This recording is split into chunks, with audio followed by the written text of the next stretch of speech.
একটা ছেলে ওইখানে বিরতি টাইমে পড়াশোনা পড়তেছে সে যে কোরআন পড়তেছে, পড়ার টাইমে তা হাত দিয়ে কোরআনের পৃষ্ঠা উল্টাচ্ছে না, নিজেই কোরআনের পৃষ্ঠাটা উল্টে যাচ্ছে। তোমরা সত্যি করে বলবা তোমাদের মাঝে আল্লাহকে হাজির নাজির রেখে, সাক্ষী রেখে সত্যি করে বলবা যে তোমরা এই মাদ্রাসায় কতজন জিন ছাত্র আছো। সাথে 12 জন জিন ছাত্র দাঁড়ায় গেছে, বলতেছে যে আমরা 12 জন আছি। ফজরের আগে যখন সবাই ঘুমিয়ে যায়, 12টা বাজলে তো সবাই ঘুমিয়ে যায়, তখন তারা ফজরের আগেই সব 12 জন ছাত্রই ওইখান থেকে চলে যায়। পরে ফজরের পরে ঘুম থেকে উঠে দেখে যে 12 জন ছাত্রের একটা ছাত্রও নাই, সব উদাও হয়ে গেছে, সবাই চলে গেছে।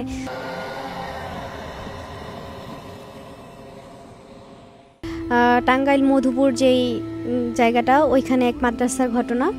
তো সেই মাদ্রাসাতে যেই ছাত্র হিফজখানার যে টিচার ছিলেন, উনি বসে বেতন কার্ডের লিখতেছিলেন আর কি, লেখালেখি করতেছিলেন বসে, ওনার জায়গাতে বসে ডেস্কের উপরে বসে লেখালেখি করতেছিলেন।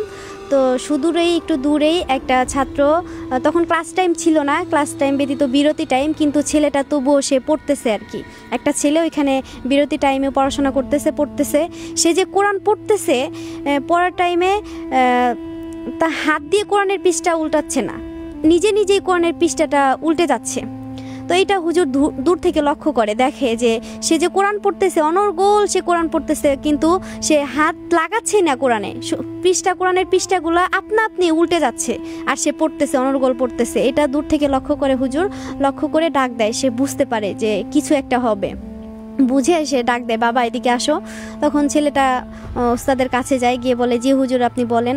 তো বলতেছে যে এটা, হুজুর বুঝতে পারে যে এটা যদি জিন হয়ে কিভাবে পরীক্ষা করবে যে এটা জিন না মানুষ, তো পরীক্ষা করার জন্য ডাক দেয়। ওইখানে আবার মধুপুরে এখানে একটা কুয়া ছিল, মাদ্রাসার কাছেই একটা কুয়া ছিল, এত পুরনো কুয়া যে কোনো মানুষের পক্ষে সম্ভব নয় সেই কুয়া থেকে পানি উঠানো। তো হুজুর এইটা ওকে পরীক্ষা করার জন্য ওকে বলতেছে যে বাবা আমার ওই অমুক জায়গার ওই একটা কুয়া আছে, পুরনো কুয়া, ওই কুয়ার পানিটা আমার দরকার, আমার লাগবে, তুমি আমাকে 1 বালতি পানি নিয়ে এসে দিতে পারবে? তখন সেই ছেলেটা বলতেছে জি হুজুর।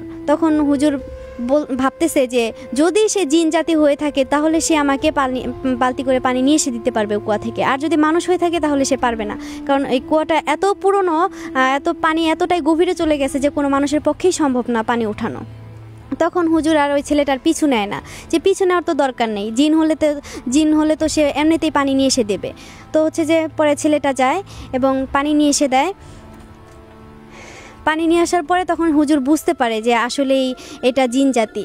তখন সেদিন আর ছেলেটাকে হুজুর কিছু বলে না, সারাদিন কাটে, রাত কাটে। তার পরের দিন সকালবেলা ফজরের পরে যখন সমস্ত স্টুডেন্ট ক্লাসে বসার পর পড়তেছে, তখন হুজুর ক্লাসে এসে সবাইকে থামিয়ে দিয়ে বলে যে তোমাদের সাথে আমার কিছু কথা আছে, তোমরা একটু অফ করো।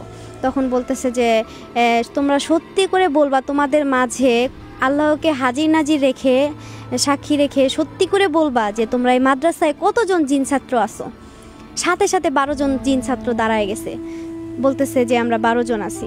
তখন বলতেছে যে আচ্ছা ঠিক আছে, তোমরা তো এখানে পড়তে আসছো, ভালোভাবে পড়াশোনা করো, আমি জানি তোমরা পরিচয় পাইলে থাকবা না, চইলা যাবা, কিন্তু আমি নিজে তোমাদের সেফটির দায়িত্ব নিব, আমি তোমাদেরকে সেফ করব, তোমরা এখানে থাকো, তোমরা এখান থেকে যেও না, যেহেতু তোমরা ভালো কাজে আসছো, পড়াশোনা করবা, ভালো কাজে আসছো, তোমরা এখানে থাকো, পড়াশোনা করো, আমি তোমাদের নিজে সেফ করব, কাউকে ভয় পাওয়ার দরকার নাই, কেউ তোমাদের বিরক্ত করবে না, কেউ ক্ষতি করারও চেষ্টা করবে না। এভাবে সেই 12 জন জিন ছাত্রদেরকে হুজুর আর কি সাহস জুগিয়ে বলে আর কি। তখন তারা কিছু বলে না। তো সারাদিন পড়াশোনা করে, রাতেও পড়াশোনা করার পরে ফজরের আগে যখন সবাই ঘুমিয়ে যায়, 12টা বাজলে তো সবাই ঘুমিয়ে যায়, তখন তারা ফজরের আগেই সব 12 জন ছাত্রই ওইখান থেকে চলে যায়। পরে ফজরের পরে ঘুম থেকে উঠে দেখে যে 12 জন ছাত্রের একটা ছাত্রও নাই, সব উদাও হয়ে গেছে, সবাই চলে গেছে।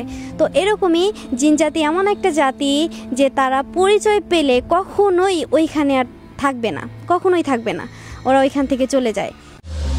জাগো এফএম এর অ্যাপ এখন পাওয়া যাচ্ছে অ্যাপ স্টোর এবং প্লে স্টোরে।